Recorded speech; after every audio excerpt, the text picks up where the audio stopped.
Hello. Hello, हाँ भैया, Shiva hospital से बोल रहे हैं, कोमंडी जी गली। जी। जी शिव अस्पताल से बोल कौन रहा बोल रहे हैं भैया? हूँ। मोहम्मद ताहिर बोल रहा हूँ सर। ताहिर जी बोल रहे हैं? जी। ताहिर जी, मैं विश्वजीत त्रिपाठी बोल रहा हूँ, पार्षद बेतिहाता। हाँ जी सर बताएं।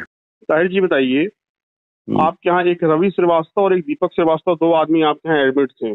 जी जी जी। रवि श्रीवास्तव 4 दिन और दीपक श्रीवास्तव 3 दिन। हम्म। सही है? अब डेट डेट नहीं, हाँ डेट तो चलिए, हम ठीक जब है, डेट देखेंगे में। तब बताएं। ठीक हाँ ठीक। ठीक है, इनके 4 दिन का बेड चार्ज आपने 2 लाख रुपए का बिल बनाया है। जी। हुआ होगा, वो देख चेक करना पड़ेगा। आप तो अभी रैंडम हमको फोन किए, तो कोई डेटा अच्छा हमारे पास अच्छा ऐसे अच्छा। है नहीं। 1 लाख की दवा भी आप लिए हैं, उनको दिए हैं अलग से। जी। और ये दीपक जी का 3 दिन एडमिट थे, तो इनका बेड चार्ज 1,60,000 रुपये लिया है। और हम्म 32,000 रुपये की पैथोलॉजिकल जांच है, और 1 लाख रुपये दवा इनकी भी है। हम्म। और 80,000 रुपये का और बकाया का आप दबाव बना रहे हैं परिवार के ऊपर, क्या मामला है ये? परिवार से मेरी बात कराइए। हम्म। परिवार से मेरी बात कराइए कि किस पैसे का दबाव और किस किस नंबर से फोन गया है,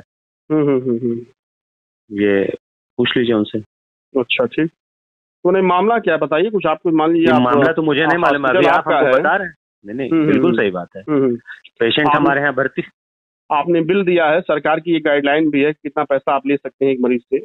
जी बिल्कुल। L1 में है, L2 में, L3 में, तो सबकी कैटेगरी है। बिल्कुल बिल्कुल बिल्कुल। तो 2 लाख रुपया बेड चार्ज किस बात का है, थोड़ा बताएंगे?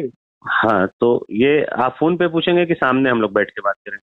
अरे फोन पे बता देंगे, ठीक है, बाकी सामने तो बात हो ही जाएगा, इसमें कोई दिक्कत नहीं। लेकिन आखिर 2 लाख रुपया किस बात का लिया जा रहा है एक पेशेंट से, चार अगर दिन का? जो पेशेंट के साथ कोई अटेंडेंट नहीं है और उसको हम्म अलग से वीआईपी व्यवस्था चाहिए हम्म। और अलग रूम देंगे, अलग स्टाफ वीआईपी, देंगे। ठीक है, बिल्कुल सही, बिल्कुल बिल्कुल बिल्कुल, ये बात आपकी सही बात बता समझिए रहे हैं। जी जी। नेता जी, आप बात समझिए।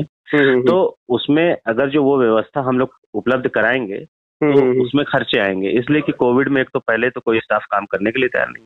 जी जी तो मान ठीक। लीजिए कि एक जगह हमने 10 मरीज को रखा है, वहां पे 4 आदमी काम कर रहे हैं, वो तो ठीक है। हम्म लेकिन यदि आपको अलग सेपरेट रूम में ये दिया जाए, हम्म और ये रिकमेंडेशन हमारे पास मेडिकल कॉलेज के डॉक्टर ओपी सिंह थे, उनके थ्रू आया था, जो हम्म शायद खुद भी कोविड पॉजिटिव हुए और एक्सपायर कर गए। हम्म। पेशेंट को हम लोगों ने जी ठीक, जी मतलब जी। इवन पेशेंट की जो सफाई व्यवस्था थी वो इस स्तर की थी कि हमारे पूरे स्टाफ ने लग के उसको काम किया। खैर ये हमारा पार्ट भी है कि भाई हाँ कोई बिल्कुल मरीज बिल्कुल अगर बिल्कुल, जो है तो वो हम करेंगे ही पार्ट ऑफ जॉब है एक तरीके से आपका, जो आप जी जी। जिसके चार्ज आप कर तो रहे हैं। जी जी बिल्कुल। जी। तो अलग से अगर जो कोई भी व्यवस्थाएं आपको चाहिए कि भाई आपका अटेंडेंट भी नहीं है और हम्म हमको ही सब करना है, तो हम्म। स्पेशल सर्विसेज के स्पेशल चार्जेस होते हैं। अब बिल्कुल सही, आप आपने बिल्कुल सही बात कही। लेकिन जैसे कोविड हॉस्पिटल में अटेंडेंट का कोई रोल तो रहता नहीं है। अटेंडेंट नहीं का रोल क्यों? सिर्फ ये है कि वो आपको पैसा हम्म पेड करेगा। वो अपने मरीज को हम्म देख भी नहीं सकता है, ना अंदर कोई उसको अलग से ट्रीटमेंट कर सकता है, ना हम्म। खाना खिला सकता है, सारी व्यवस्था तो अंदर की रहती है। तो मतलब जी। वो स्पेशल 2 लाख रुपया वो स्पेशल फैसिलिटीज का समझ लिया नहीं नहीं जाए। नहीं, हम बिल्कुल ये नहीं कह रहे हैं। हम्म। आप जब उसको इसीलिए मैंने कहा ना कि सामने आप बैठेंगे तो हम हम्म। लोग जब उसको आपको नहीं नहीं, ऑन जैसे पेपर बात चीजें आपकी बिल्कुल सही समझाएंगे। है, लेकिन लेकिन आपको आपको लाइसेंस डॉक्टर ओपी सिंह ने तो दिया नहीं था।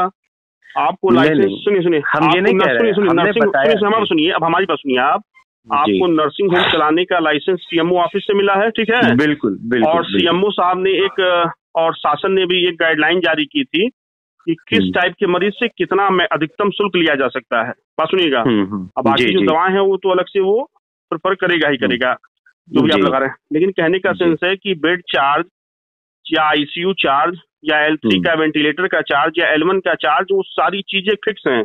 कहाँ आप 8,000 ले सकते हैं, कहाँ 13 ले सकते हैं, कहाँ 15 ले सकते हैं, कहाँ बिल्कुल 18 ले सकते हैं। बिल्कुल तो बिल्कुल आपका बिल्कुल। वो 2 लाख रुपए स्पेशल ट्रीटमेंट में जस्टिफाई कहीं से कर नहीं रहा है, बात समझिए। नहीं नहीं, वो अगर कर नहीं अगर रहा है, ये तो जब देखिए, हम्म। जैसे जब हम पेपर के साथ बात हम्म। करेंगे तो ऐसा नहीं है कि आप अच्छा, उसको अब समझेंगे आप नहीं। हमको बताइए, आपका हम्म, आपका हॉस्पिटल का लाइसेंस सीएमओ के यहाँ से जारी हुआ है जी नर्सिंग होम चलाने का? जी।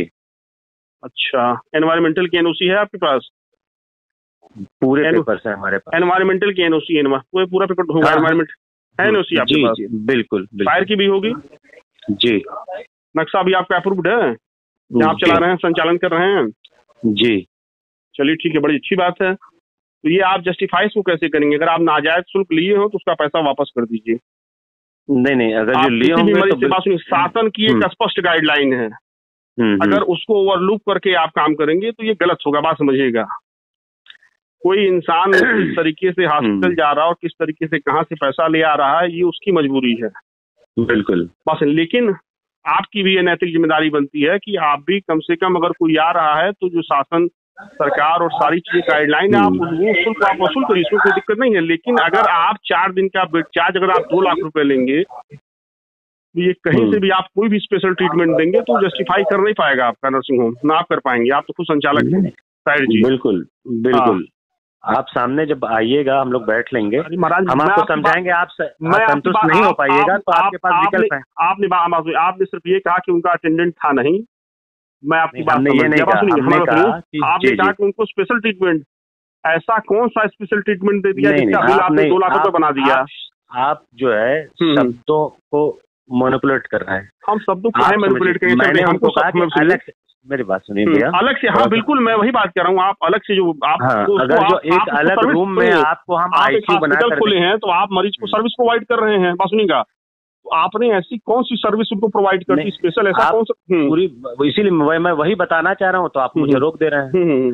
मैंने आपसे कहा कि अगर जो अलग रूम में अलग जगह, एक सेपरेट जगह आपको कोई व्यवस्था प्रोवाइड कराएंगे तो आप उसको इसके साथ जो कैसे जोड़ लेंगे कि जो भाई कैसे जोड़ लेंगे? जब हमारी बात सुनिए, आपको कोविड हॉस्पिटल का लाइसेंस आपको, मतलब जब ये डिस्ट्रिक्ट जिला प्रशासन की तरफ से दिया गया तो L1, L2, L3 तीन श्रेणी बनाई गई सरकार की तरफ से। तो L1 की श्रेणी का खर्चा सरकार ने डिसाइड कर दिया, L2 का डिसाइड कर दिया, L3 का डिसाइड कर दिया।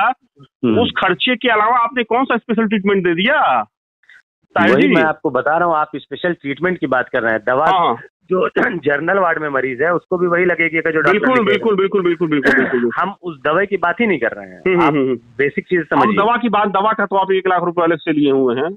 हाँ, दवा का 1 लाख अलग से लिए हैं। रूम में 32,000 रुपए पैथोलॉजिकल और जो भी सिटी या जो भी एक्स्ट्रा जांच हुई आपने वो लग लिया है, 1 लाख दवा का लग लिया है। एक आदमी से आपने 2 लाख लिया है रवि जी से, और दीपक श्रीवास्तव जी से आपने 1,60,000 रुपए लिया है जी। तो आपका जो भी मिनिमम, जो भी मैक्सिमम चार्ज, मैक्सिमम जो सरकार की गाइडलाइन है, आप वो पैसा काट लीजिए, बाकी आप उस पेशेंट को वापस करा दीजिए। और किसी प्रकार का दबाव अगर उस पेशेंट पे पड़ेगा और आपने रुपया जो भी फंसूंगे, हमारा सुनिए, आप अपने मेरी बात सुनिए, अब हमारी फैसला सुना रहे हैं। ठीक है, हम फैसला नहीं सुना रहे हैं, हम आपसे, मेरी बात भी सुन लीजिए। हम आपसे एक रिक्वेस्ट कर रहे हैं, मेरी बात सुनिए, हम आपसे रिक्वेस्ट कर रहे हैं, उस रिक्वेस्ट को समझ रहा हूँ। आप जो भी नाजायज पैसा लिए, उस पैसा उस परिजन को वापस लेना चाहिए। नहीं तो भैया कमिश्नर साहब ने एक कमेटी बनाई है और उसमें क्या बोलते हैं, कुछ विधिक अधिकारी भी हमको लगता है कि सीजीएम स्तर से या सीजीएम स्तर के उसमें मेंबर हैं। बिल्कुल है। मैं ये चीजें ऊपर भी पहुंचाऊंगा और मैं कल कमिश्नर और डीएम से बात करके अगर ये पैसा वापस नहीं हुआ तो कल भैया मैं धरने भी बैठाऊंगा, मैं स्पष्ट बता रहा हूँ। चलिए ठीक है, तो आप, क्योंकि हमारे पास हमारा फंडामेंटल राइट है, लोकतांत्रिक अधिकार है। अगर ये त्रासदी है, ये वैश्विक त्रासदी है, हर आदमी के पास दिक्कत है, और उसमें अगर आप इस तरीके से नाजायज बिल लेंगे तो ये कहीं से भी उचित नहीं है। ठीक है ना सताई जी, बाकी आप देख लीजिएगा। ये हमारा आपसे शुभ नाम क्या बताया था आपने? विश्वजीत त्रिपाठी, पार्षद भी किया था। ठीक है साहिर जी? ठीक है विश्वजीत जी।